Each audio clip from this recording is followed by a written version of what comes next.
YouTube के आप सभी दर्शकों को जय श्री राधे। मित्रों, मैं एस्ट्रोलॉजर एचडी शर्मा स्वागत करता हूं अपने चैनल एस्ट्रोलॉजर एचडी शर्मा में आपका।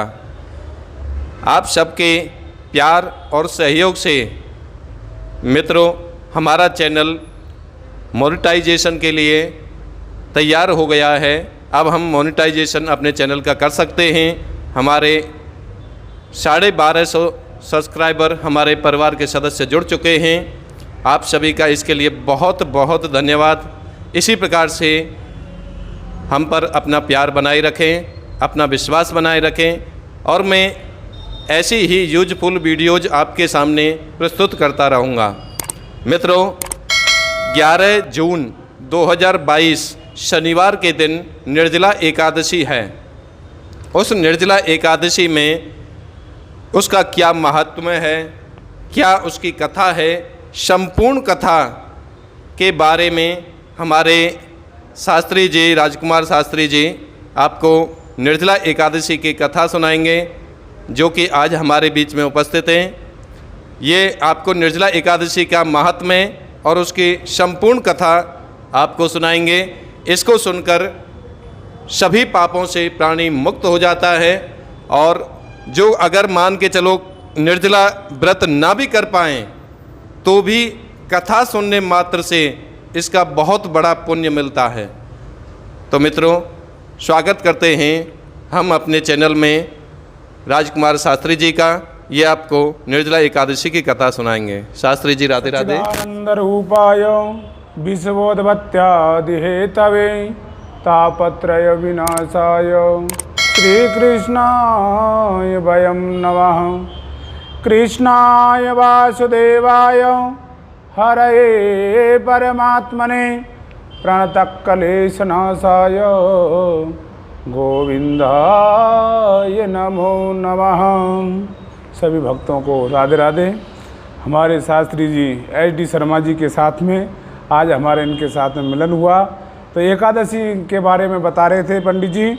तो एकादशी आने वाली 11 तारीख को शनिवार को निर्जला एकादशी है। इसमें कथा और मातम सुनना ही बहुत बड़ा होता है। जो भक्त एकादशी का व्रत करते हों वो 11 तारीख को एकादशी का व्रत करें, और जिनको व्रत करने में कठिनाई हो तो वो कथा सुनने मात्र से ही व्रत का फल प्राप्त कर सकते हैं। तो एकादशी का मातम इस प्रकार है। श्री भीमसेन जी बोले कि हे पितामह, भ्राता युधिष्ठिर, माता कुंती, अर्जुन, नकुल और सहदेव आदि एकादशी का दान व्रत करते हैं, और मुझसे भी एकादशी के व्रत के बारे में कहते हैं कि आप भी एकादशी का व्रत करा करो। मैं उनसे कहता हूँ कि उनसे कहता हूँ कि भाई, मेरी भक्ति पूर्वक भगवान की पूजा कर सकता हूँ, परंतु एकादशी का व्रत नहीं कर सकता, क्योंकि मेरे पेट में अग्नि का वास है। इसलिए मैं एकादशी का व्रत नहीं कर सकता, क्योंकि मैं बिना खाए पिए नहीं रह सकता हूँ, परंतु एकादशी के दिन भूखा नहीं रह सकता। इस व्यास जी बोलते हैं कि हे भीमसेन, यदि तुम नरक को बुरा और स्वर्ग को अच्छा समझते हो तो प्रत्येक माह की दोनों एकादशी को अन्न न खाया करो। इस पर भीमसेन बोले कि हे पितामह, मैं आपसे प्रथम कह चुका हूँ कि मैं एक दिन भी भूखा नहीं रह सकता, फिर भी इसलिए पूरे दिन का उपवास करना तो बहुत कठिन बात है।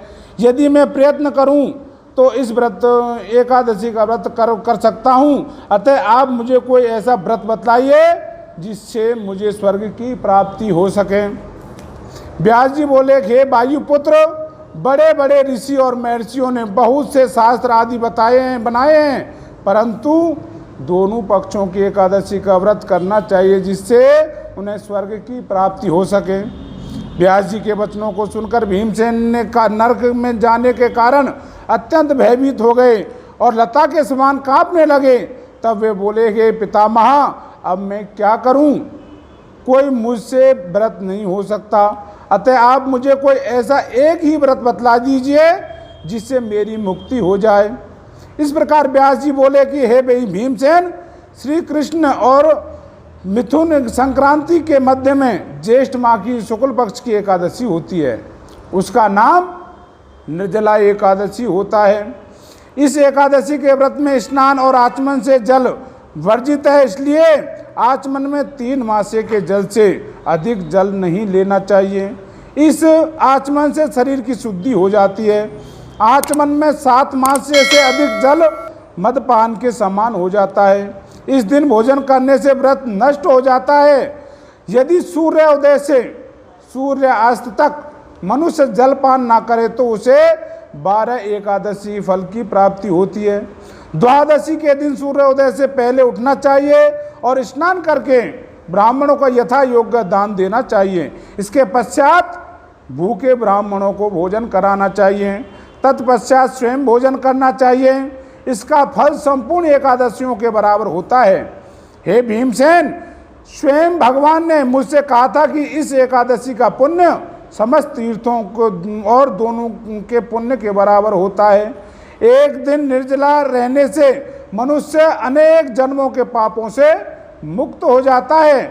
जो मनुष्य एकादशी का व्रत करते हैं उनको मृत्यु के समय भयानक यमदूत कभी दिखते भी नहीं हैं।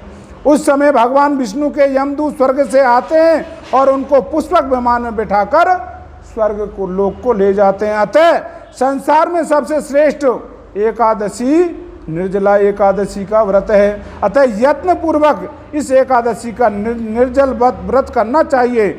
इस दिन श्री ओम नमो भगवते वासुदेवाय मंत्र का उच्चारण करना चाहिए।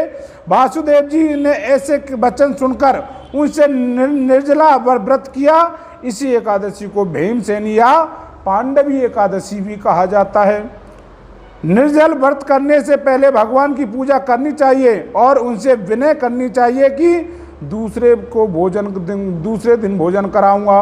मैं इस व्रत को श्रद्धा पूर्वक करूंगा, इससे मेरे सब पाप नष्ट हो जाएं।